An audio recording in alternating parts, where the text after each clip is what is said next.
좁은 원룸 여학생은 두 손을 모으고 고개를 숙입니다.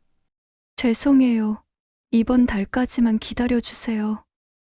눈물이 뚝뚝 떨어집니다. 약속은 지켜야지. 집주인이 책상을 탁 칩니다.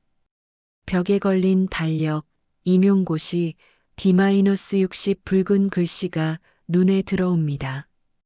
방안 공기가 순식간에 무겁게 내려앉습니다. 집주인은 목소리를 높입니다.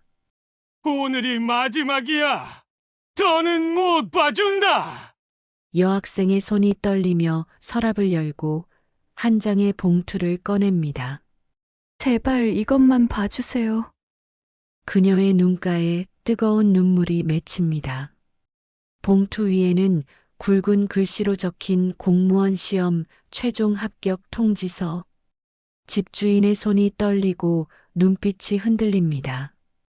여학생은 울먹이며 봉투를 집주인에게 내밉니다.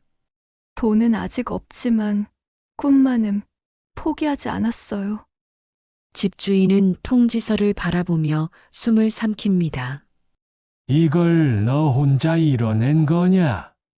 떨리는 목소리가 새어나옵니다. 무거웠던 공기가 눈물 속 희망으로 바뀌어 갑니다.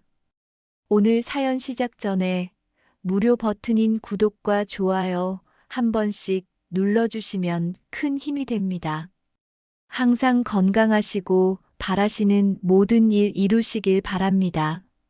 서울 외곽 변두리 골목길, 비가 갠 후에 축축한 아스팔트 위로 아침 햇살이 비스듬히 내려앉습니다. 낡은 3층 다세대 주택이 하나 서 있는데 벽돌색 외벽은 세월의 흔적으로 얼룩져 있고 곳곳에 이끼가 끼어 있습니다. 건물 입구의 철제 대문은 녹이 슬어 삐걱거리는 소리를 내며 우편함들은 페인트가 벗겨져 지저분해 보입니다. 이 건물의 주인인 한명호는 올해 70살입니다. 구부정한 어깨 위로 회색빛 머리카락이 성기게 남아있고 깊게 팬 주름살이 이마와 눈가를 감싸고 있습니다. 손등에는 검버섯이 군데군데 올라와 있고 굵어진 손가락 마디마디가 오랜 세월 고생한 흔적을 보여줍니다. 그의 옷차림은 언제나 소박합니다.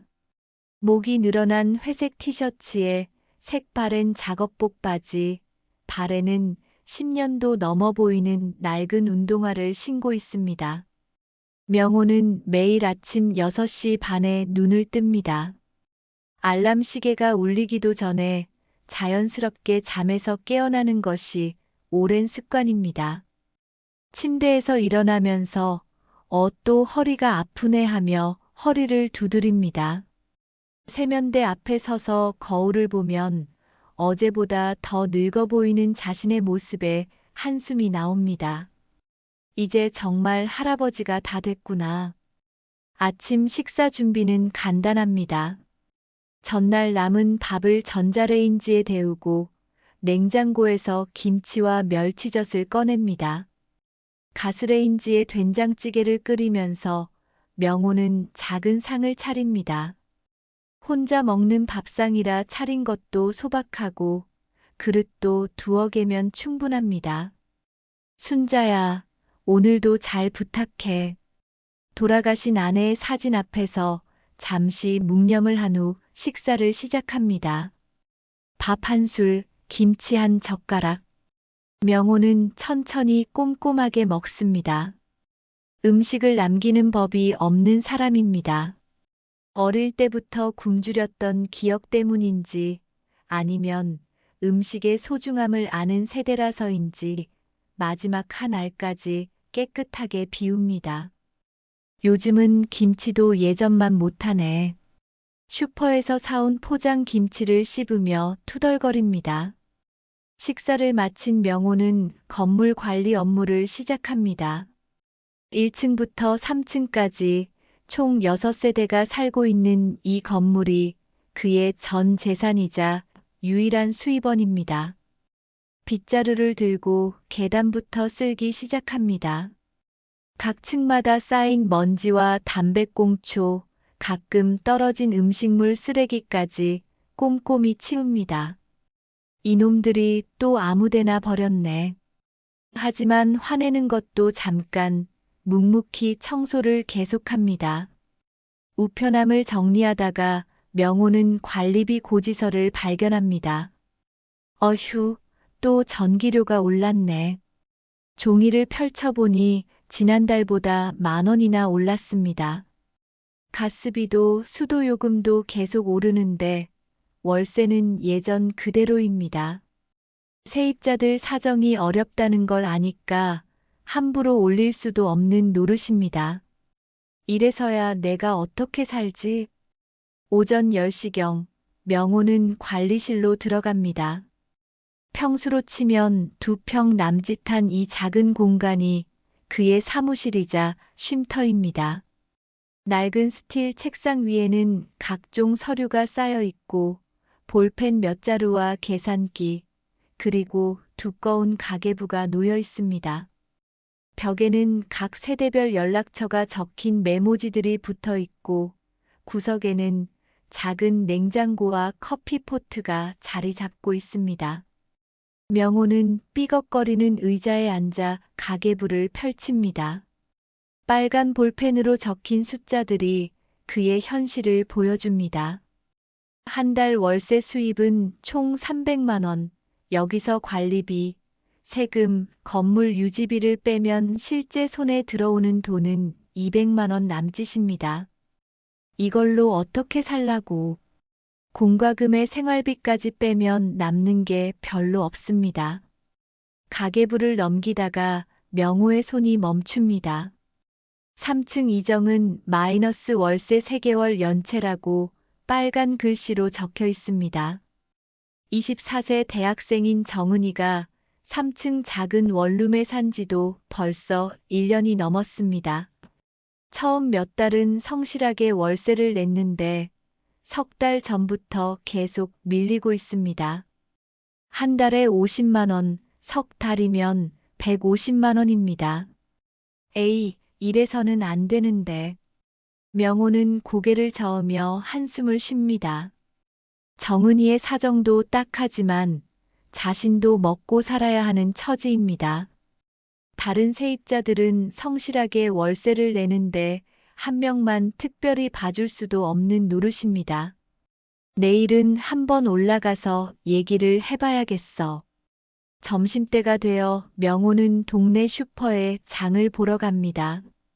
사장님, 라면 2봉지하고 계란 1판 주세요. 늘 비슷한 장보기입니다. 라면, 김치, 계란, 가끔은 우유나 바나나 정도가 전부입니다. 슈퍼 사장님도 명호의 사정을 아는지 할아버지, 오늘은 라면이 덤으로 하나 더 들어가요라며 챙겨주기도 합니다. 오후에는 건물 곳곳을 점검합니다. 2층 복도 형광등이 깜빡거려서 전구를 갈아 끼우고 1층 수도꼭지에서 물이 새는 걸 발견해서 스패너로 조여줍니다. 젊을 때 건설 현장에서 10여 년을 일한 덕분에 웬만한 수리는 혼자서도 해냅니다. 예전에는 이런 게 아무것도 아니었는데 계단을 오르내리는 것만으로도 숨이 찹니다. 저녁이 되어 명호는 다시 관리실에 앉습니다. 오늘 하루를 정리하고 내일 할 일을 적어 놓습니다. 내가 이렇게 늙어서 돈 걱정을 할 줄이야. 예전에는 자식들한테 용돈도 보내주고 명절 때면 선물도 사서 보내던 든든한 아버지였는데 이제는 월세 받는 걸로 간신히 버텨가는 신세가 되었습니다. 큰아들은 미국에서 엔지니어로, 딸은 캐나다에서 간호사로 일합니다.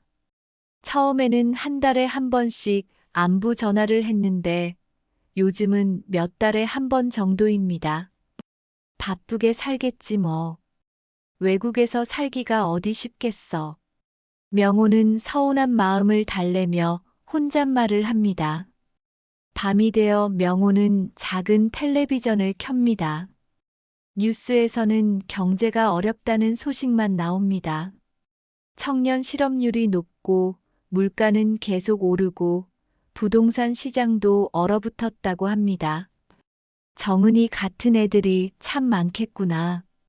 마음 한편으로는 이해가 되지만 그렇다고 계속 기다릴 수만은 없습니다. 창밖 가로등 불빛이 희미하게 방 안을 비춥니다. 명호는 아내 순자의 사진을 바라봅니다. 여보, 나 혼자 이 집 지키기가 참 힘들어요. 당신이 있을 때는 몰랐는데 이렇게 외로울 줄 몰랐어요. 벽시계가 밤 10시를 가리킵니다. 명호는 천천히 일어나 불을 끄고 잠자리에 듭니다. 다음 날 아침 명호는 평소보다 일찍 잠에서 깨어났습니다. 시계를 보니 새벽 5시 반, 아직 해도 뜨지 않은 시간입니다. 뒤척이며 다시 잠들려 했지만 자꾸만 정은이 생각이 떠올라 잠이 오지 않습니다. 석 달째 밀린 월세. 이래서는 안 되는데. 명호는 침대에서 일어나 창밖을 바라봅니다. 어둠 속에서도 3층 정은이 방에는 노란 불빛이 새어나오고 있었습니다. 저 애는 또 밤새 뭘 하고 있는 거야? 명호는 중얼거리며 거실로 나왔습니다. 냉장고에서 차가운 물을 한 컵 마시며 마음을 정리해 봅니다. 정은이 처음 이 집에 들어왔을 때가 생각났습니다. 작은 가방 하나 들고 와서는 열심히 살겠습니다라고 인사하던 모습이 아직도 눈에 선합니다. 그때만 해도 이렇게 될 줄은 몰랐죠. 아침 식사를 마친 명호는 평소와 달리 옷차림을 단정히 했습니다. 옷장에서 가장 깨끗한 남색 셔츠를 꺼내 입고 면도도 깔끔하게 했습니다. 거울 앞에서 넥타이까지 매려다가 너무 격식을 차리나 하며 다시 풀었습니다.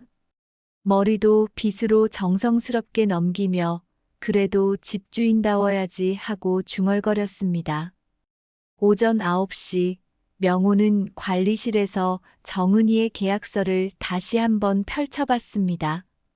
계약 기간, 월세 금액, 보증금, 모든 조건이 명확하게 적혀 있었습니다. 계약은 계약이야. 명호는 스스로에게 다짐하며 계약서를 접었습니다. 하지만 마음 한편으로는 무거운 돌덩이가 얹힌 것 같았습니다. 시계가 10시를 가리키자 명호는 드디어 3층으로 올라갔습니다. 평소에는 가볍게 오르던 계단이 오늘따라 유난히 높고 가파르게 느껴졌습니다. 한 계단 한 계단 오를 때마다 가슴이 두근거렸습니다. 그래도 해야 할 말은 해야지. 2층을 지나고 3층에 도착했을 때 명호는 잠시 숨을 고르며 마음을 다잡았습니다. 정은이 방 앞에 서니 문틈 사이로 희미한 전구 불빛이 새어나왔습니다.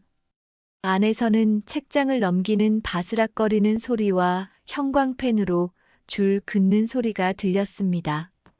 가끔 한숨 쉬는 소리도 섞여 나왔습니다. 밤새 공부를 했구나. 명호는 잠시 망설였습니다. 공부하는 아이를 방해하는 게 맞나 싶었거든요. 하지만 이미 여기까지 온 이상 돌아갈 수는 없었습니다. 똑똑똑. 명호는 조심스럽게 문을 두드렸습니다. 안에서 갑자기 조용해지더니 의자 끄는 소리가 났습니다. 발걸음 소리가 점점 가까워지다가 문 바로 앞에서 멈췄습니다. 누구세요? 정은의 목소리가 문 너머로 들려왔는데 평소보다 더 작고 떨리는 목소리였습니다. 정은 양, 집주인 한명호입니다. 명호는 최대한 부드럽게 말했습니다. 잠깐 얘기 좀 할까요? 문 너머로 한동안 조용했습니다. 아마 정은이도 무슨 일로 왔는지 짐작하고 있을 거였습니다. 아, 네, 잠깐만요. 정은의 목소리에는 당황스러움이 묻어 있었습니다. 문이 천천히 열리면서 정은이 고개를 내밀었습니다. 단발머리가 헝클어져 있고 안경 너머로 보이는 눈은 빨갛게 충혈되어 있었습니다. 얼굴도 많이 야위어 보였고 입술은 바짝 말라 있었습니다. 밤새 공부한 게 분명했습니다. 아, 아저씨. 정은은 놀란 표정으로 명호를 바라보더니 고개를 푹 숙였습니다. 안에 들어가서 얘기해도 될까요?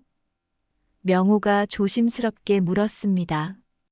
복도에서 이런 얘기를 하기에는 다른 세입자들 눈치도 보였고 정은이도 부담스러워할 것 같았습니다. 네, 들어오세요. 그런데 방이 좀 지저분해서 정은은 부끄러워하며 문을 열었습니다. 정은의 방은 명호가 생각했던 것보다 더 좁고 어둠침침했습니다. 겨우 3평 남짓한 원룸에 작은 침대와 책상 그리고 낡은 옷장 하나가 전부였습니다. 벽지는 곳곳이 벗겨져 있고 천장 모서리에는 검은 곰팡이가 피어 있었습니다. 창문은 하나뿐인데 바로 앞이 다른 건물 벽이라 햇빛이 거의 들어오지 않았습니다.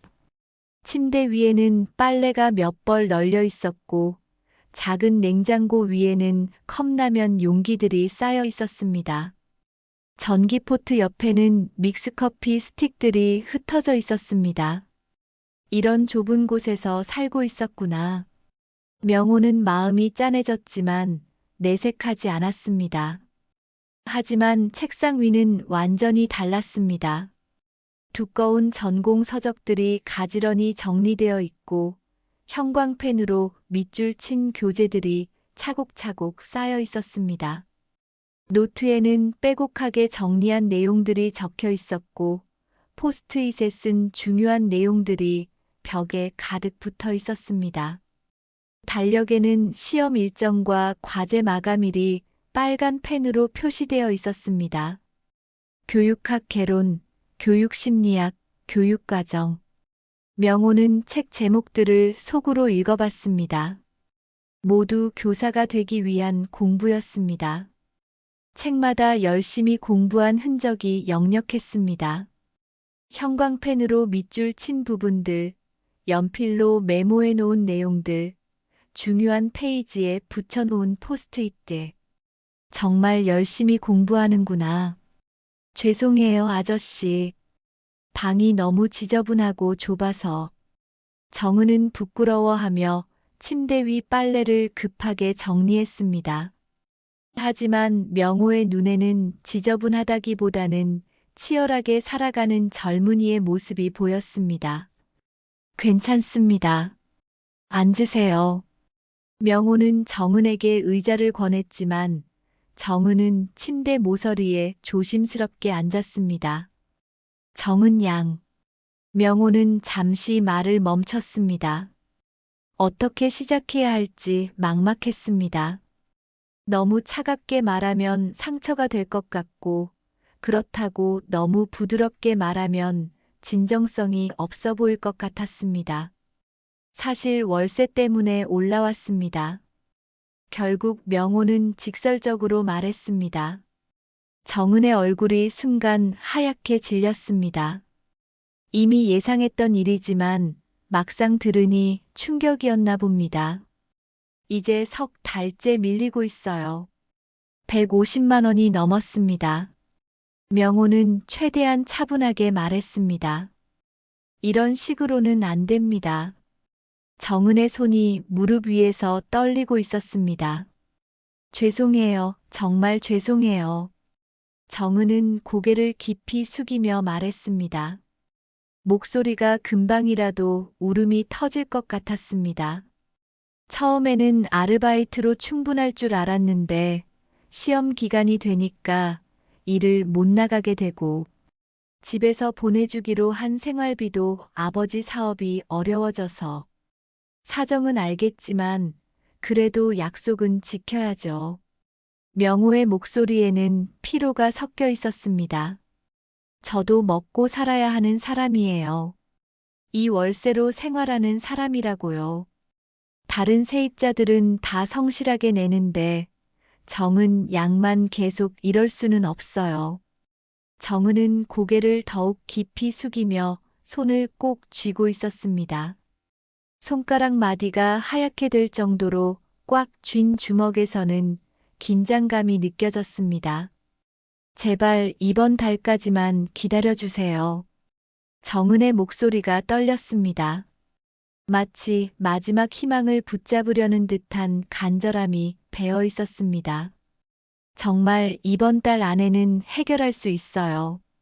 명호는 정은의 말을 들으며 깊은 한숨을 쉬었습니다. 이미 지난달에도 지지난달에도 똑같은 말을 들었기 때문입니다. 새로 아르바이트도 구했고요. 정은이 이어서 말했습니다. 편의점 야간 알바인데 시급이 괜찮아요.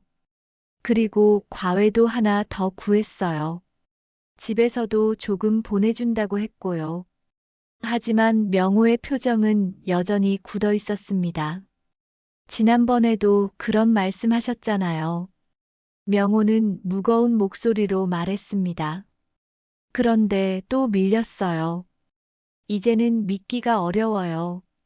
정은의 어깨가 더욱 움츠러들었습니다. 명호는 정은이 울먹이는 것을 보며 마음이 복잡했지만 이미 너무 오래 참아왔습니다. 명호의 시선이 다시 정은의 책상으로 향했습니다. 거기에는 두꺼운 교재들이 층층이 쌓여 있었습니다.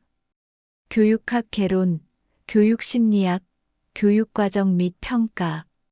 모든 책마다 형광펜으로 밑줄이 그어져 있고 중요한 부분에는 노란색, 분홍색 포스트잇이 빼곡하게 붙어 있었습니다. 책 모서리는 여러 번 넘겨본 흔적으로 달아 있었습니다. 책상 한쪽에는 공책 여러 권이 정리되어 있었습니다. 표지에는 교육학 이론 정리, 기출문제 오답 노트, 면접 예상 질문이라고 정성스럽게 적혀 있었습니다. 명호가 한 권을 들춰보니 깨알 같은 글씨로 빼곡하게 정리된 내용들이 나왔습니다. 도표와 그림까지 그려가며 정리한 흔적이 역력했습니다. 교사가 되려고 하는구나. 명호가 조심스럽게 물었습니다. 정은은 고개를 들어 명호를 바라보더니 고개를 끄덕였습니다. 네, 초등학교 선생님이 되는 게 꿈이에요. 정은의 목소리에는 여전히 희망이 남아 있었습니다. 어릴 때부터 아이들을 가르치는 게 좋아서 꼭 선생님이 되고 싶어요. 그 말을 들으니 명호는 갑자기 예전 자신의 딸 미영이 생각났습니다. 미영이도 대학생일 때 교사를 꿈꿨었습니다. 밤늦게까지 교육학 책을 펼쳐놓고 공부하던 모습, 교생 실습을 나가서는 눈을 반짝이며 아이들 이야기를 해주던 모습이 겹쳐 보였습니다. 우리 미영이도 그랬는데. 명호는 속으로 중얼거렸습니다. 하지만 명호는 곧 고개를 저었습니다. 감정에 휘둘려서는 안 되었습니다. 딸 생각이 난다고 해서 월세를 받지 않을 수는 없는 노릇이었으니까요. 꿈이 있는 건 좋지만 현실도 봐야죠. 명호는 단호하게 말했습니다. 공부가 밥 먹여주나요? 정은의 얼굴이 더욱 창백해졌습니다. 당장 월세부터 해결하고 공부해야죠. 명호의 말에 정은은 눈물을 글썽이며 고개를 끄덕였습니다. 아저씨 말씀이 맞아요. 제가 철없었어요. 정은의 목소리가 점점 작아졌습니다. 명호는 책상 위를 더 자세히 살펴봤습니다. 벽에 붙은 달력에는 교원 임용고시 1차라고 빨간 글씨로 적혀 있었습니다. 날짜를 확인해 보니 2달 앞으로 다가와 있었습니다. 그 아래에는 2차 면접, 최종 발표 일정도 차례로 표시되어 있었습니다. 임용고시 준비하고 있구나.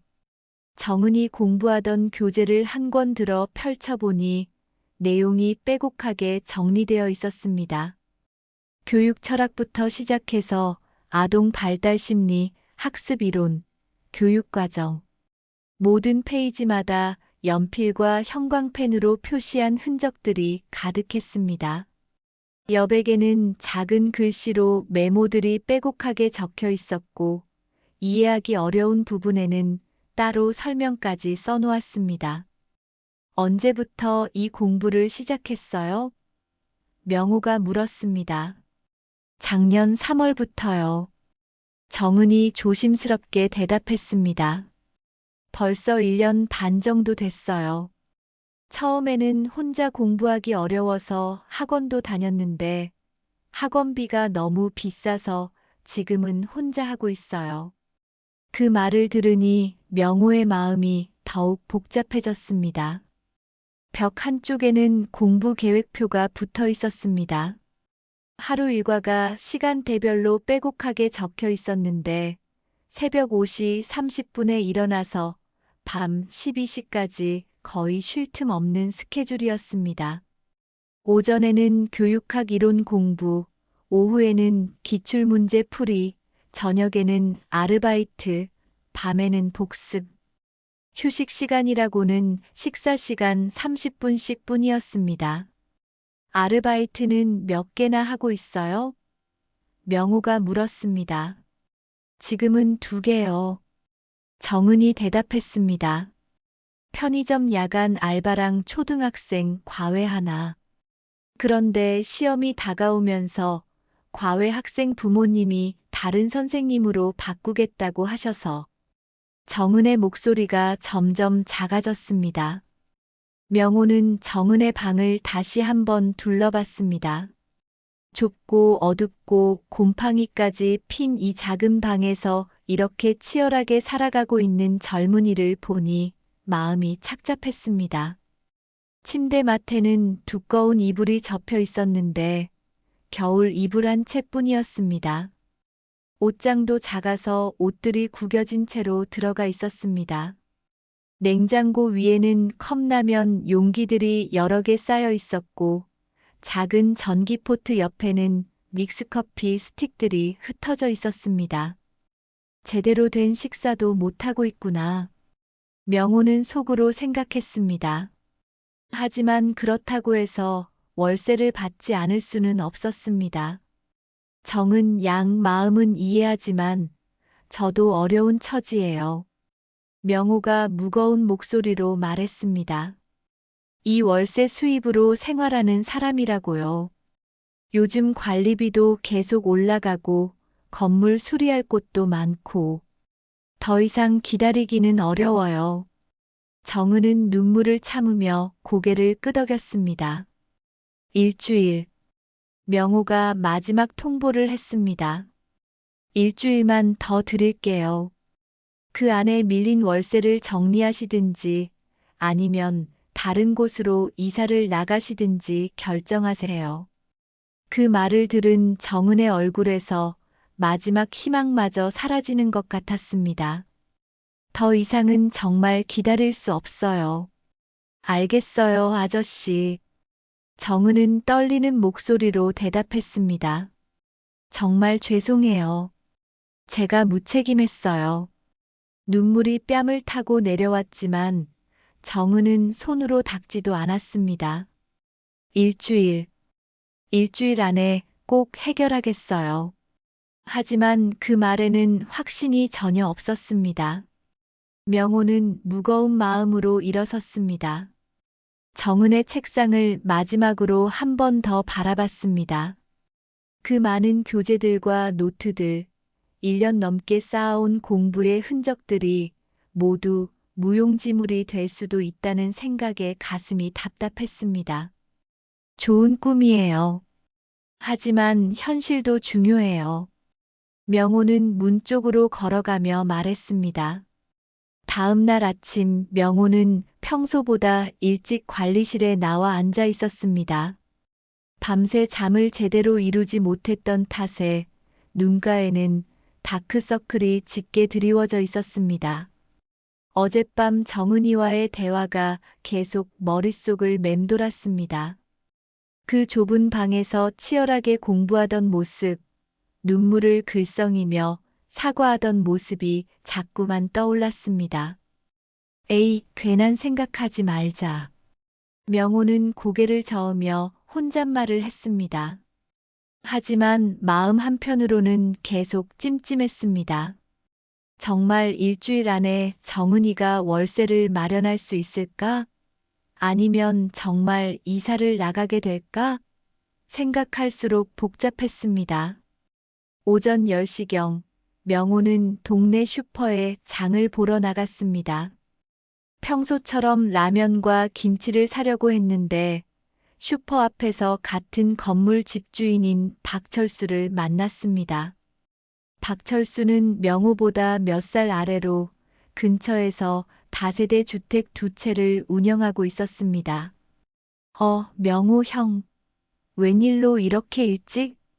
아, 철수야. 장 좀 보러 나왔어. 명호는 대수롭지 않게 대답했습니다. 하지만 박철수는 명호의 표정을 자세히 살펴보더니 뭔가 심상치 않다는 듯 물었습니다. 형, 얼굴이 안 좋아 보이네. 무슨 일 있어? 명호는 잠시 망설이다가 정은이 이야기를 꺼냈습니다. 우리 집 3층에 사는 여대생이 있는데 말이야. 명호가 말을 시작하자 박철수는 고개를 끄덕이며 들었습니다. 월세를 석 달째 밀리고 있어서 어제 올라가서 얘기했거든. 일주일 시간을 줬는데. 명호는 어젯밤 있었던 일을 차근차근 설명했습니다. 박철수는 명호의 말을 듣더니 고개를 크게 저었습니다. 아이고, 형. 그럴 때는 망설이면 안 되는 거야. 박철수의 목소리가 점점 커졌습니다. 석 달이나 밀렸으면 진작에 내보냈어야지. 지금 경제가 어떤데 그렇게 질질 끌어? 주변 사람들이 쳐다볼 정도로 목소리가 컸습니다. 그래도 학생이라서. 명호가 변명하듯 말했습니다. 학생이면 뭐 어째? 박철수가 손을 내저었습니다. 나도 학생 세입자들 많이 봤지만 이런 식으로 끌다가는 형만 손해야. 학생들 다 그런 식으로 핑계 대더라고. 박철수는 자신의 경험담을 늘어놓기 시작했습니다. 작년에 우리 집에도 비슷한 애가 있었어. 박철수가 이어서 말했습니다. 의대생이라고 하면서 월세 좀 기다려 달라고 하더라고. 처음에는 나도 의대생이니까 나중에 의사 되면 갚겠지 하고 기다려줬어. 그런데 알고 보니까 그냥 놀고 있더라고. 공부는 무슨 맨날 게임만 하고 있더라니까. 명호는 박철수의 말을 들으며 고개를 끄덕였지만 마음 한편으로는 정은이와는 다른 상황이라는 생각이 들었습니다. 정은이는 정말 열심히 공부하고 있었거든요. 그 좁은 방에서 밤늦게까지 불을 켜놓고 교재와 씨름하는 모습을 여러 번 봤으니까요. 그래서 어떻게 했어?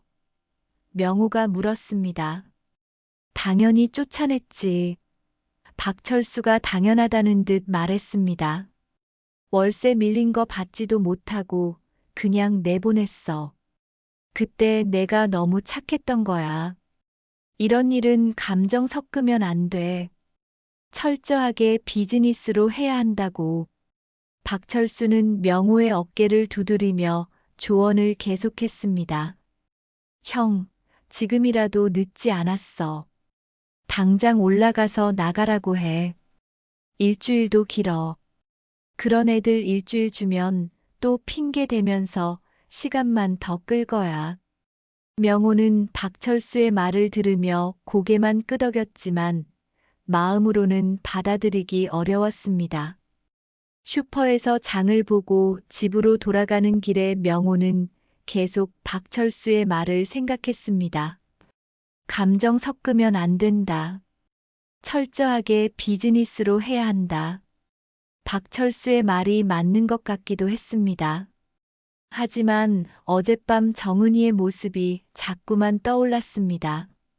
집에 돌아와서 점심을 먹고 있는데 3층에서 발걸음 소리가 들렸습니다. 정은이가 외출하는 소리였습니다. 명호는 창가로 가서 내려다봤습니다. 정은이가 큰 가방을 메고 급히 걸어가는 모습이 보였습니다. 아마 아르바이트 하러 가는 것 같네. 오후가 되자 명호는 건물 관리 업무를 시작했습니다. 평소처럼 각 층을 돌아다니며 청소를 하고 점검을 했습니다. 3층에 올라갔을 때 정은이 방 앞을 지나게 되었는데 문틈으로는 아무 소리도 들리지 않았습니다. 아직 안 돌아왔구나. 저녁 무렵 명호는 관리실에서 가계부를 정리하고 있었습니다. 정은이 방에서 발걸음 소리가 들려서 창문으로 내려다보니 정은이가 돌아오는 것이 보였습니다. 하지만 평소와 달리 어깨가 많이 처져 있었고 걸음걸이도 무거워 보였습니다. 무슨 일이 있었나? 밤 9시경 명호는 텔레비전을 보고 있었는데 3층에서 전화 통화하는 소리가 들렸습니다. 목소리가 꽤 컸는지 관리실까지 들려왔습니다. 아빠, 정말 안 되나요? 조금만, 정말 조금만 도와주세요. 정은이의 목소리였습니다. 간절한 어조였지만 곧 조용해졌습니다. 잠시 후 다시 전화하는 소리가 들렸습니다. 이번에는 다른 사람에게 전화하는 것 같았습니다. 언니, 나야. 미안한데 돈 좀 빌릴 수 있을까? 월세 때문에. 응, 알겠어. 괜찮아. 전화가 끊어진 후 한동안 조용했습니다. 명호는 마음이 무거워졌습니다. 정은이가 이런저런 사람들에게 도움을 요청하고 있다는 것을 알 수 있었습니다. 하지만 쉽지 않은 모양이었습니다. 저애도 참 난처하겠구나. 명호는 속으로 생각했지만 그렇다고 해서 자신이 할 수 있는 일은 없었습니다. 밤 11시경 3층에서 또 다른 소리가 들렸습니다. 이번에는 전화 소리가 아니라 흐느끼는 소리였습니다. 아버지, 어머니, 죄송해요. 저 정말 열심히 하고 있는데. 정은이 혼자서 중얼거리는 소리가 희미하게 들려왔습니다. 꼭 합격해서 효도할게요. 조금만 더 힘내볼게요. 명호는 그 소리를 들으며 가슴이 먹먹해졌습니다. 어젯밤에 봤던 그 치열한 공부의 흔적들, 벽에 붙어있던 임용고시, 일정표, 그리고 지금 들리는 이 간절한 독백, 모든 것이 정은이의 진심을 보여주고 있었습니다. 하지만 명호는 고개를 저었습니다. 그래도 약속은 약속이야. 박철수의 말이 다시 떠올랐습니다. 감정 섞으면 안 돼. 명호는 스스로에게 다짐했습니다. 일주일 후에도 해결 안 되면 정말 나가라고. 일주일이 흘렀습니다. 명호는 매일 아침마다 달력을 바라보며 날짜를 세어봤습니다. 벽에 걸린 낡은 달력에서 오늘 날짜에 빨간 동그라미가 그어져 있었습니다. 바로 정은에게 주었던 마지막 날이었습니다. 아침 일찍부터 속이 쓰리고 마음이 무거웠지만 이미 내린 결정을 번복할 수는 없었습니다. 명호는 평소보다 더 일찍 일어나 정성스럽게 씻었습니다. 면도도 깔끔하게 하고 옷장에서 가장 단정한 남색 셔츠를 꺼내 입었습니다. 거울 앞에서 넥타이를 매려다가 다시 풀었습니다. 너무 격식을 차리는 것도 이상하고. 하지만 그냥 셔츠만 입기에는 뭔가 어색했습니다. 결국 얇은 가디건을 걸쳐 입고 머리도 빗으로 정성스럽게 넘겼습니다. 거울 속 자신의 모습을 보며 명호는 깊은 한숨을 쉬었습니다. 오늘은 정말 끝이야. 더 이상 미룰 수 없어. 스스로에게 다짐하며 관리실로 향했습니다. 책상 위에는 정은이의 계약서가 놓여 있었습니다. 지난 일주일 동안 몇 번이고 들여다본 그 서류였습니다. 오전 8시 명호는 3층에서 들려오는 소리에 귀를 기울였습니다. 평소 같으면 이 시간에는 정은이가 아침 준비를 하는 소리가 들렸는데 오늘은 유난히 조용했습니다. 아직 자고 있나?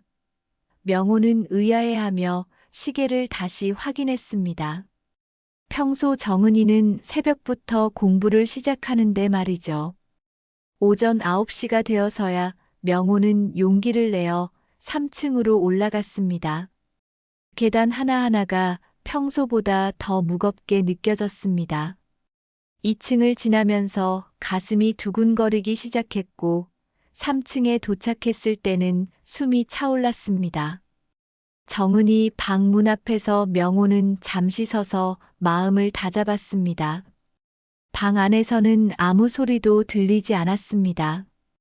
평소에는 책장 넘기는 소리나 형광펜으로 밑줄 긋는 소리가 들렸는데 오늘은 정적만이 흘렀습니다.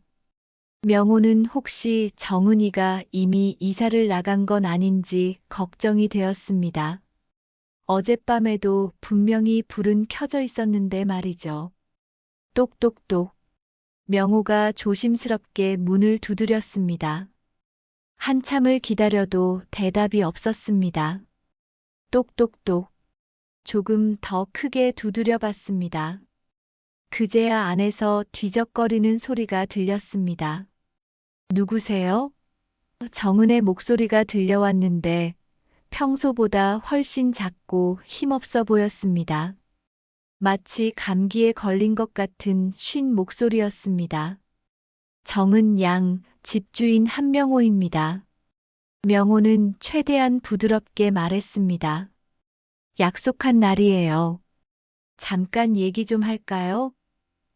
문 너머로 한동안 조용하더니 발걸음 소리가 들렸습니다. 문고리 돌리는 소리가 났지만 문은 열리지 않았습니다. 몇 번 더 시도한 후에야 문이 천천히 열렸습니다. 정은의 모습을 본 명호는 깜짝 놀랐습니다. 일주일 전과는 완전히 다른 모습이었습니다. 얼굴이 많이 야위어 보였고 볼이 푹 꺼져 있었습니다. 눈 밑에는 짙은 다크서클이 드리워져 있었고 입술도 바짝 말라 있었습니다. 머리는 며칠째 제대로 감지 않은 듯 기름기가 흐르고 있었고 옷도 구겨진 채로 며칠째 같은 것을 입고 있는 것 같았습니다. 아저씨. 정은은 고개를 푹 숙인 채 말했습니다. 들어오세요. 목소리에는 깊은 체념이 배어 있었습니다.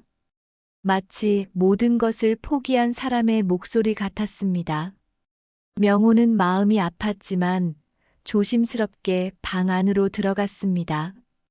방 안의 상황은 일주일 전보다 훨씬 심각해 보였습니다. 책들이 바닥에 무질서하게 흩어져 있었고 옷가지들도 여기저기 던져져 있었습니다. 침대 위에는 빨래가 산더미처럼 쌓여 있었고 작은 냉장고 위에는 컵라면 용기들이 여러 개 쌓여 있었습니다. 쓰레기통도 넘쳐 흘렀습니다. 하지만 유독 책상 위만은 여전히 정리되어 있었습니다. 오히려 일주일 전보다 더 많은 교재와 문제집들이 질서정연하게 쌓여 있었습니다. 연필로 빼곡하게 메모한 공책들, 형광펜으로 밑줄 친 교재들이 그대로 놓여 있었습니다. 벽에 붙은 달력을 보니 D-38일이라고 빨간 글씨로 적혀 있었습니다. 일주일이 지나면서 날짜가 줄어든 것이었습니다. 정은 양 몸이 안 좋아 보이네요. 명호가 걱정스럽게 물었습니다. 정은은 고개만 끄덕였을 뿐 말을 하지 않았습니다. 얼굴 표정을 보니 많이 지쳐 보였습니다. 아마 이번 주 내내 잠도 제대로 못 자고 이런저런 일로 뛰어다녔을 것 같았습니다. 오늘이 약속한 날이에요. 명호는 단도직입적으로 말했습니다. 월세는 준비되었나요? 정은은 고개를 더욱 깊이 숙였습니다. 어깨가 작게 떨리는 것이 보였습니다. 죄송해요, 아저씨. 아직. 그 짧은 대답만으로도 명호는 모든 것을 알 수 있었습니다. 이미 예상했던 일이었지만 막상 들으니 마음이 무거워졌습니다. 이번 주 동안 정말 열심히 뛰어다녔어요. 정은이 떨리는 목소리로 말하기 시작했습니다. 월요일부터 금요일까지 매일 아르바이트 자리를 구하러 다녔어요. 편의점, 카페, 패스트푸드점. 가릴 것도 없이 다 가봤는데 정은의 목소리가 점점 작아졌습니다. 그런데 다들 단기 알바는 필요 없다고 하고 장기로 하자니 시험 때문에 못하겠다고 하니까 정은이 이어서 말했습니다. 집에도 매일 전화했어요.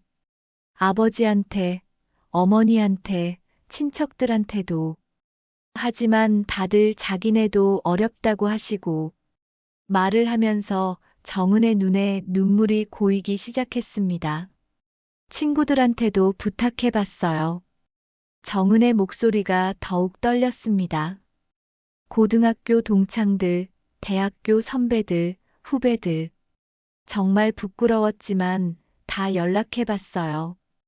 그런데 다들 자기들도 취업 준비하느라 어렵다고 하고 정은은 손으로 얼굴을 가리며 흐느끼기 시작했습니다. 명호는 정은의 말을 들으며 가슴이 아팠습니다. 이 젊은 여학생이 얼마나 절망적인 상황에서 필사적으로 노력했는지 알 수 있었습니다. 하지만 현실은 냉정했습니다. 아무리 노력해도 돈이 없으면 월세를 낼 수 없는 것이 현실이었습니다. 정은 양, 저도 이해는 하지만 명호가 말을 시작하려는 순간 정은이 갑자기 일어나서 책상 서랍을 열었습니다. 뭔가를 찾는 듯 서랍을 뒤지더니 한 장의 종이를 꺼냈습니다. 그리고는 그것을 명호에게 조심스럽게 내밀었습니다. 아저씨, 그럼 이것만 보고 결정해 주세요. 정은이 간절한 눈빛으로 말했습니다. 정은이 내민 것은 하나의 봉투였습니다. 봉투 겉면에는 시청이라는 도장이 찍혀 있었고 정은의 이름이 또박또박 적혀 있었습니다. 명호는 의아한 표정으로 정은을 바라봤습니다. 이게 뭐예요? 열어보세요. 정은이 떨리는 목소리로 말했습니다. 명호는 조심스럽게 봉투를 열었습니다. 안에서 나온 것은 한 장의 공문서였습니다. 명호가 첫 줄을 읽는 순간 눈이 휘둥그레졌습니다. 2025년도 국가공무원 9급 공개채용시험 최종 합격 통지서라고 선명하게 적혀 있었습니다. 명호의 손이 덜덜 떨렸습니다. 명호의 손이 덜덜 떨렸습니다. 합격 통지서를 다시 한번 천천히 자세히 읽어봤습니다. 합격자 명단에 이정은이라는 이름이 검은 활자로 선명하게 적혀 있었고 발령 예정일은 다음 달 1일로 되어 있었습니다. 합격 직급은 9급, 배치 부서는 시청 민원실이라고 나와 있었습니다.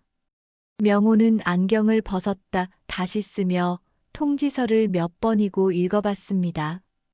이게 정말이에요? 네, 지난주 금요일 오후에 최종 발표가 났어요. 정은의 목소리에는 기쁨보다는 깊은 안도감이 섞여 있었습니다.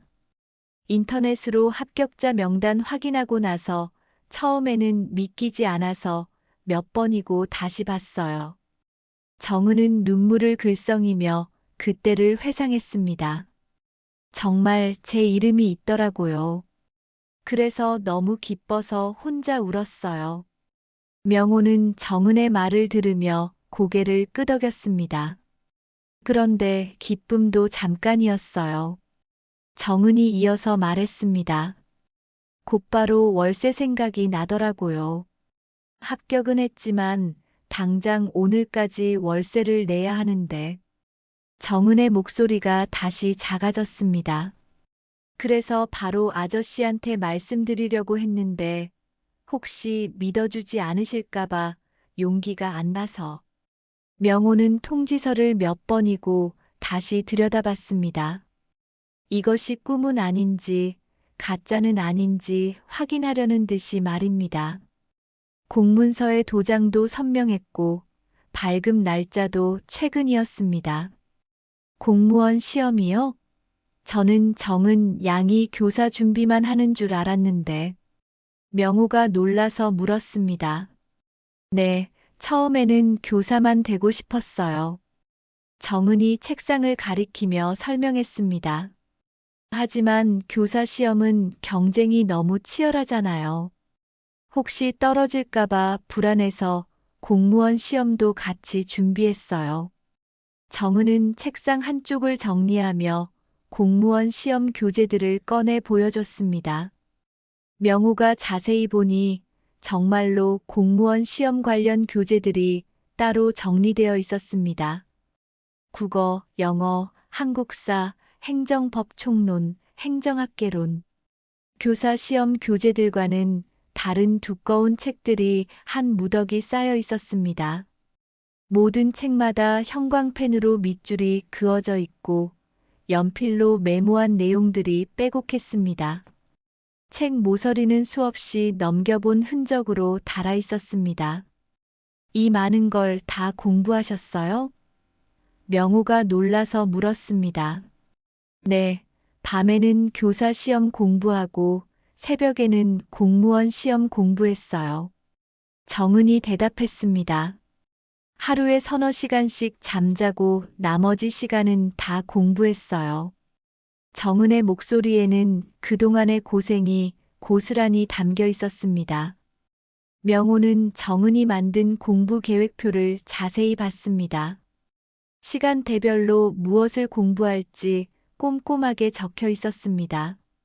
새벽 4시부터 6시까지는 공무원 시험 국어, 6시부터 8시까지는 아침 식사와 아르바이트 준비, 8시부터 12시까지는 편의점, 알바, 1시부터 6시까지는 교사 시험 공부, 7시부터 11시까지는 과외, 11시부터 새벽 2시까지는 공무원 시험 다른 과목제. 휴식 시간이라고는 거의 없는 빡빡한 스케줄이었습니다. 언제부터 이렇게 준비하셨어요? 명호가 물었습니다. 작년 3월부터요. 거의 1년 반 정도 됐어요. 정은이 대답했습니다. 처음에는 교사만 되고 싶었는데 아버지 사업이 어려워지면서 현실적으로 생각해 보니 안정적인 직장이 먼저 필요할 것 같아서. 정은의 목소리에는 그동안의 깊은 고민이 배어 있었습니다. 정은은 서랍에서 공부 노트 한 권을 꺼내 보여줬습니다. 이거 제가 직접 정리한 요약 노트예요. 노트를 펼쳐보니 깨알 같은 글씨로 빼곡하게 정리된 내용들이 나왔습니다. 중요한 법조문들, 암기해야 할 용어들, 기출문제 패턴 분석까지. 손글씨로 이 모든 걸 정리했다는 것이 믿어지지 않을 정도였습니다. 명호는 망치로 머리를 얻어맞은 듯 멍해졌습니다. 그동안 자신이 이 여학생을 얼마나 잘못 판단했는지 깨달았습니다. 단순히 월세를 못 내는 게으른 학생이라고 생각했는데 실제로는 이렇게 치열하게 살아가며 정말로 열심히 공부하고 있었던 것입니다. 그리고 실제로 성과까지 내고 있었던 것이죠. 공무원 합격. 정말 대단하네요. 명호는 진심으로 말했습니다. 축하드려요. 정말 축하드려요. 명호의 목소리에는 감탄이 섞여 있었습니다. 이런 어려운 상황에서 혼자 힘으로 이룬 성취라니 정말 대단했습니다. 감사해요, 아저씨. 정은이 고개를 숙이며 말했습니다. 하지만 아직 발령까지 한 달이 남았어요. 정은의 표정이 다시 어두워졌습니다. 첫 월급은 그 다음 달 말에나 나와요. 그래서 지금 당장은 월세를 드릴 수가 없어요. 정은의 목소리가 다시 떨리기 시작했습니다. 정말 죄송해요. 명호는 정은의 떨리는 손을 바라봤습니다. 그 작고 여린 손으로 1년 반 동안 얼마나 많은 책장을 넘겼을까 생각하니 가슴이 뭉클했습니다. 손가락 끝에는 펜 굳은 살이 박여 있었고 손목에는 너무 많이 써서 생긴 상처 자국도 보였습니다. 아저씨, 저 정말 열심히 했어요. 정은이 오열하며 말했습니다. 아버지 사업이 망하면서 집에서 도움받지 못하고 혼자서 아르바이트 하면서 공부했어요. 정은의 어깨가 흔들렸습니다. 편의점에서 야간 알바하면서 손님 없을 때 몰래 책 읽고 과외 끝나고 집에 와서도 새벽까지 공부하고 라면으로 끼니 때우면서도 교재 살 돈은 아껴가면서 정은의 목소리가 점점 작아졌습니다. 친구들은 다 학원 다니는데 저는 혼자 공부하고 모르는 문제 있으면 인터넷 찾아가면서 정은의 눈물이 뚝뚝 떨어졌습니다. 정말 힘들었지만 꿈을 포기하지 않으려고 버텼어요. 명호의 마음속에서 오래된 기억들이 파도처럼 밀려오기 시작했습니다. 자신의 딸 미영이가 젊었을 때 모습이 지금의 정은과 완전히 겹쳐 보였습니다. 미영이도 이렇게 밤새 공부하다가 책상에 엎드려 잠들곤 했었습니다. 가난한 집안 사정 때문에 제대로 된 교재도 사주지 못해서 도서관에서 빌린 책으로 공부하던 모습이 선명했습니다. 미영이도 그랬지. 명호는 속으로 중얼거렸습니다. 딸이 공무원 시험을 준비할 때 생활비가 부족해서 아르바이트를 하느라 공부 시간이 부족했던 그 안타까운 기억이 되살아났습니다. 결국 몇 번 시험에 떨어지고 나서 아빠, 더 이상 집에 부담 주기 싫어요라며 외국으로 떠났었죠. 명호는 깊은 회한에 빠져들었습니다. 내가 그때 더 도와줬어야 했는데 자신의 경제적 능력 부족으로 딸의 꿈을 지켜주지 못했던 그 쓰라린 아픔이 다시 살아났습니다. 미영이가 마지막에 공항에서 아빠, 괜찮아요. 외국에 가서 새로운 기회를 찾아볼게요라고 말하며 억지로 웃던 모습이 아직도 생생했습니다. 그리고 지금 정은이가 바로 그때의 미영이와 똑같은 상황에 있다는 것을 깨달았습니다. 경제적 어려움 속에서도 꿈을 포기하지 않고 혼자 힘으로 열심히 노력하는 젊은이. 자신이 제때 도와주지 못해서 딸을 떠나보낸 그 아픔을 지금 정은이에게도 줄 수는 없었습니다. 명호는 정은의 작고 떨리는 손 위로 자신의 거칠고 늙은 손을 조심스럽게 올려놓았습니다. 정은 양. 명호의 목소리가 떨렸습니다. 미안해요. 내가 당신을 너무 몰아붙였군요. 정은은 깜짝 놀라며 명호를 바라봤습니다.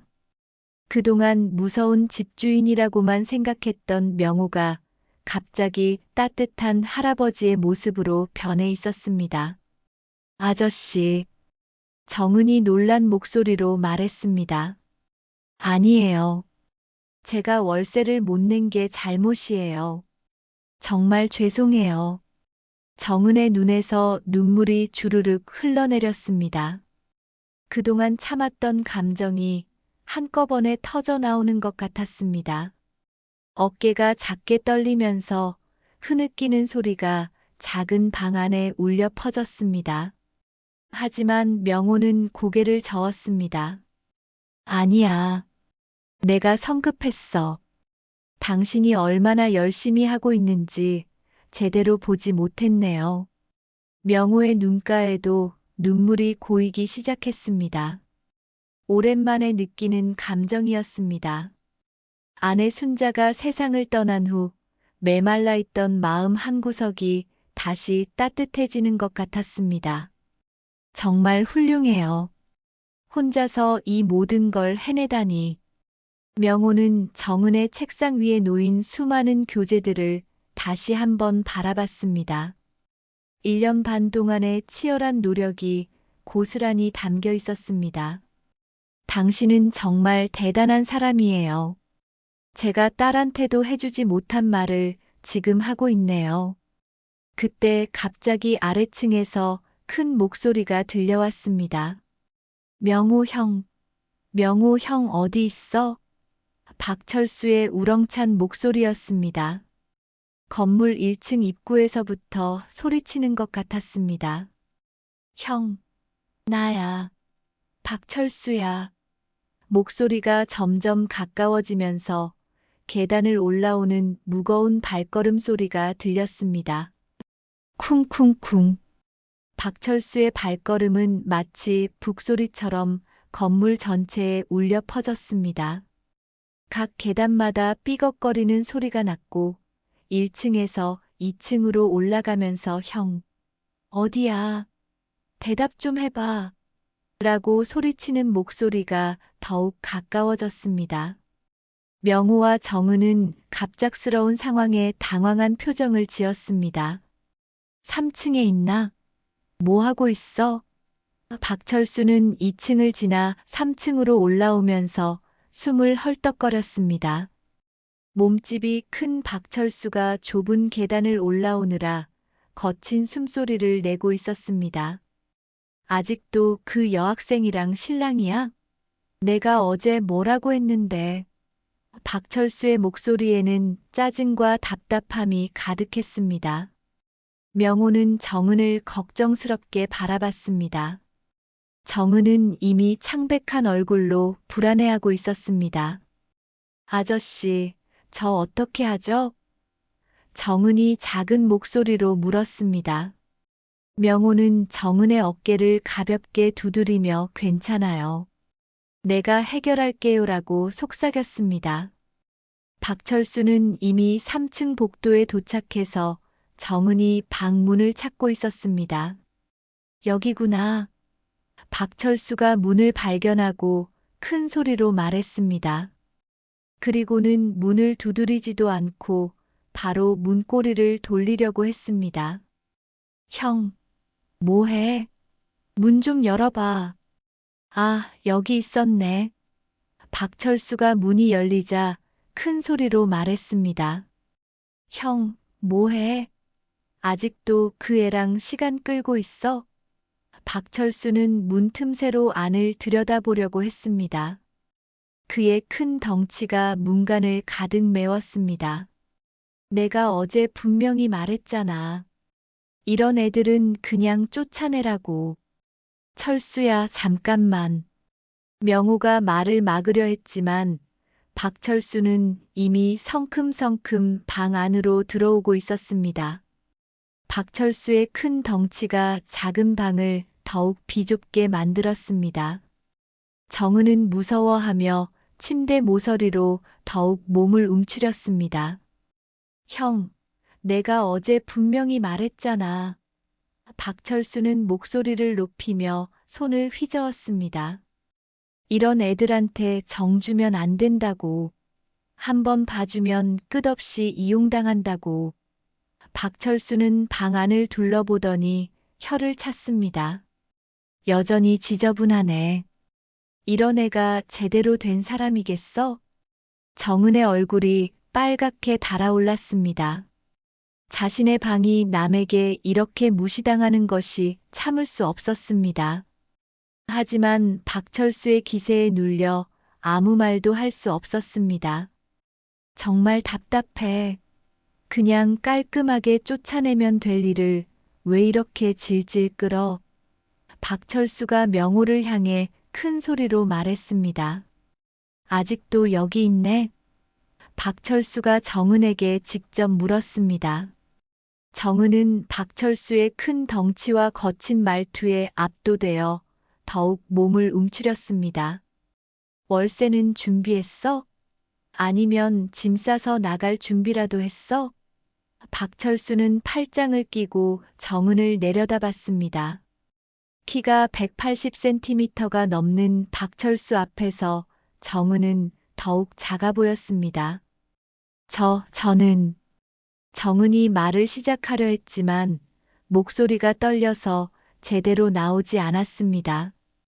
박철수의 기세에 눌려 말문이 막힌 것 같았습니다. 손도 떨리고 있었고 시선도 제대로 마주치지 못했습니다. 뭐 또 핑계 대려고 박철수가 비웃듯 말했습니다. 학생이라고, 공부한다고, 집안 사정이 어렵다고. 박철수는 손을 흔들며 계속 말했습니다.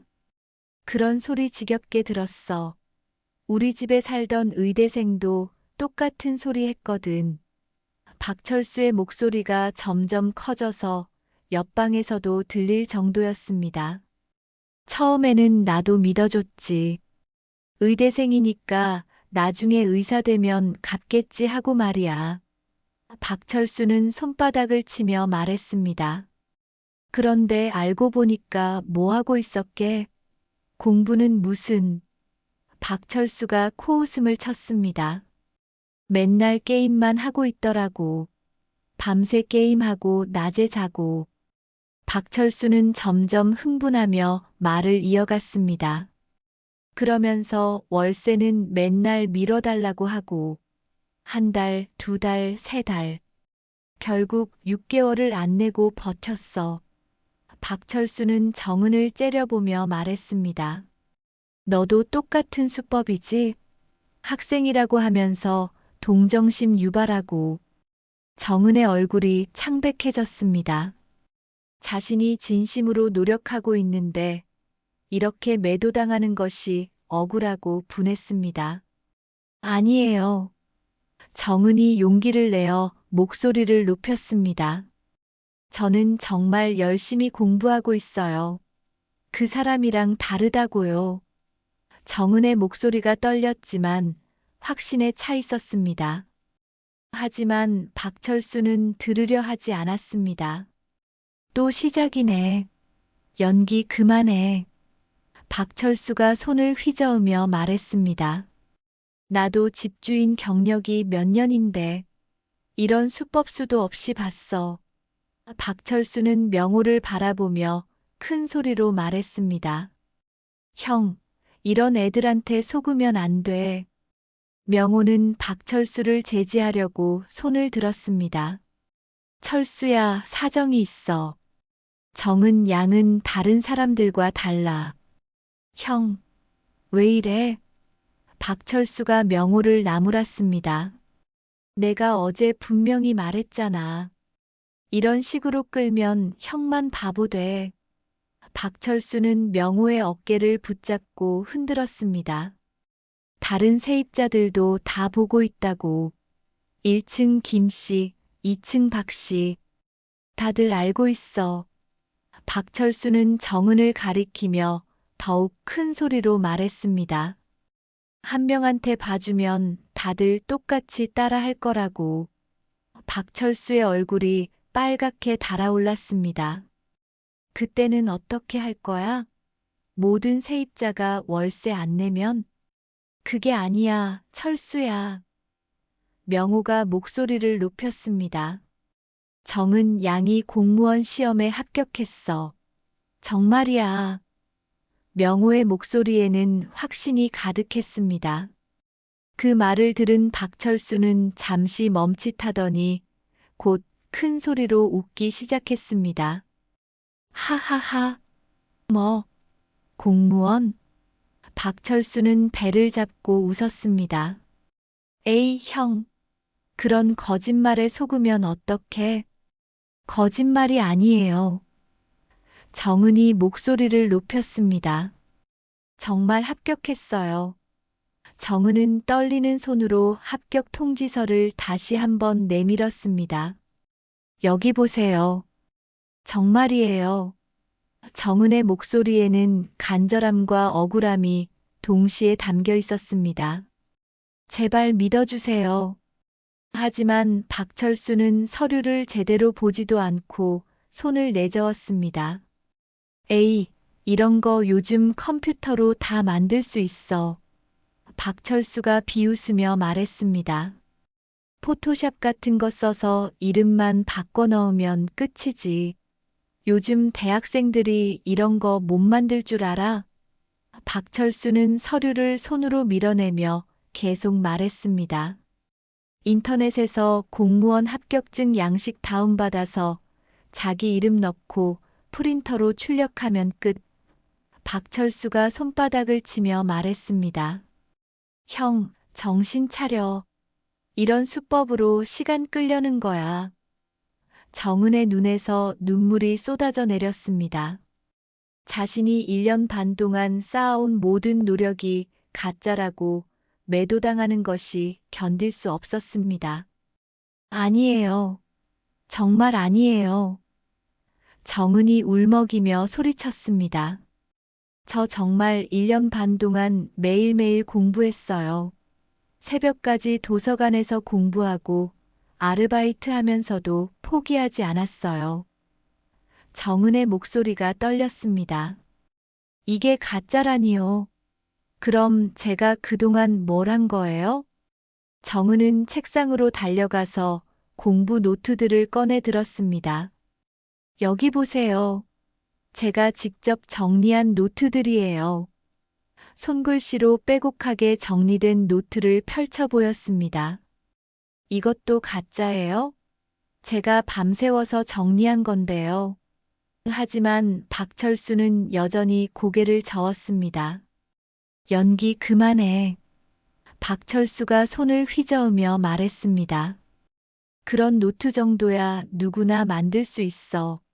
중요한 건 진짜 합격했느냐는 거지. 박철수는 명호를 바라보며 큰 소리로 말했습니다. 형, 이런 애들한테 속으면 안 된다고. 명호는 더 이상 참을 수 없었습니다. 철수야, 그만해. 명호가 단호하게 외쳤습니다.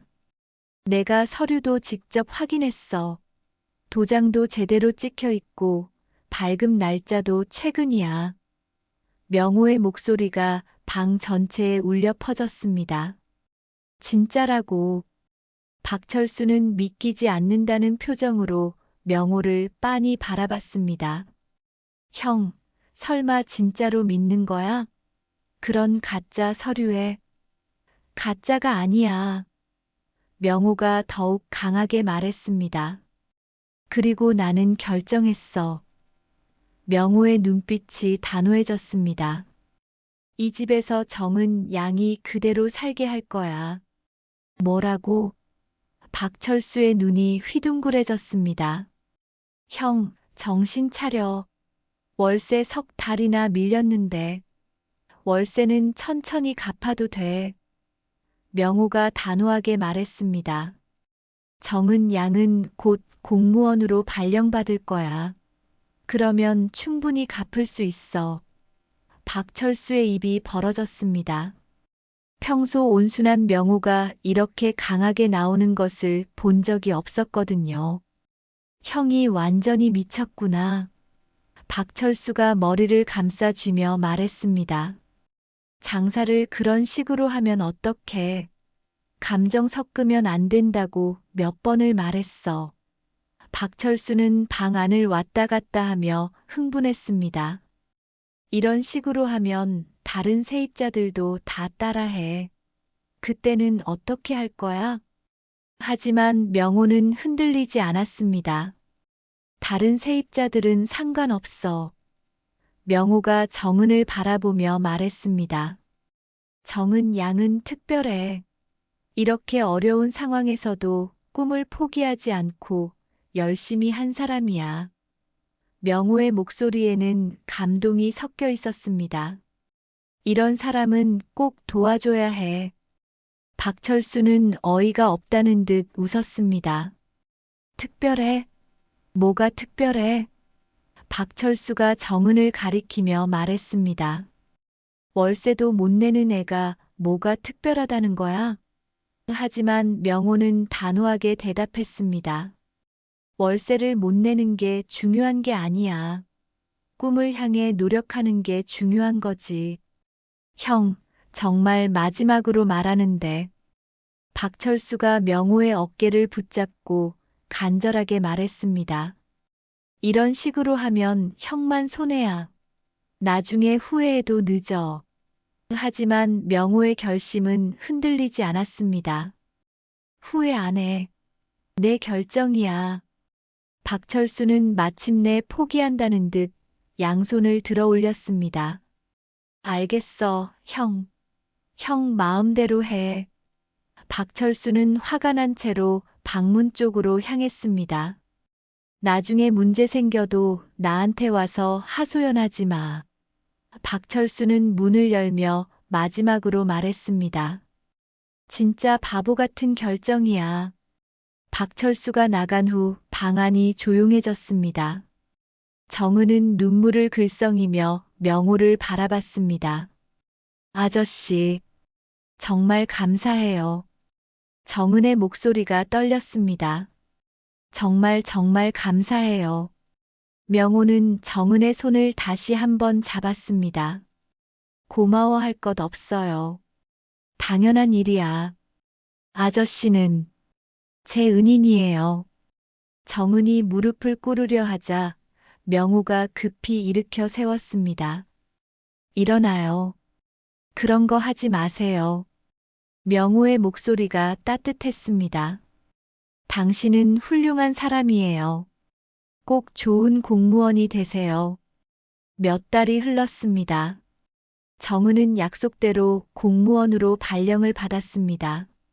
시청 민원실에서 시민들을 위해 일하는 정은의 모습은 밝고 활기찼습니다. 첫 월급을 받은 그날, 정은은 곧바로 명호를 찾아갔습니다. 밀린 월세와 함께 감사 인사를 전하려고 말입니다. 아저씨, 정말 감사했어요. 정은이 봉투를 내밀며 말했습니다. 이제 매월 정확히 낼 수 있어요. 명호는 정은의 환한 미소를 보며 흐뭇해했습니다. 잘 됐네요. 정말 자랑스러워요. 명호의 눈가에 잔잔한 미소가 번졌습니다. 어느 날 오후 명호는 우연히 근처 초등학교를 지나게 되었습니다. 운동장에서 아이들과 함께 뛰어노는 젊은 선생님의 모습이 보였습니다. 가까이 가서 보니 정은이었습니다. 공무원으로 일하면서도 교사의 꿈을 포기하지 않고 결국 임용고시에도 합격한 것이었습니다. 교실 뒤편 창가에 서서 몰래 지켜보는 명호의 모습을 발견한 정은은 환하게 웃으며 손을 흔들었습니다. 아이들과 함께 웃고 있는 정은을 보며 명호의 눈가에 눈물이 고였습니다. 그래, 세상은 아직 살만하다. 명호는 속으로 중얼거렸습니다. 집으로 돌아가는 명호의 발걸음은 오래간만에 가벼웠습니다. 아내 순자의 사진 앞에서 그는 조용히 말했습니다. 여보, 좋은 일 했지요? 우리 딸한테 해주지 못한 일을 다른 아이한테라도 해줄 수 있어서 다행이에요. 저녁 노을이 창가로 스며들며 작은 집안을 따뜻하게 물들였습니다. 오늘 이야기가 여러분의 마음에 작은 울림이 되었기를 바랍니다. 공감하셨다면 구독과 좋아요로 함께 해주세요.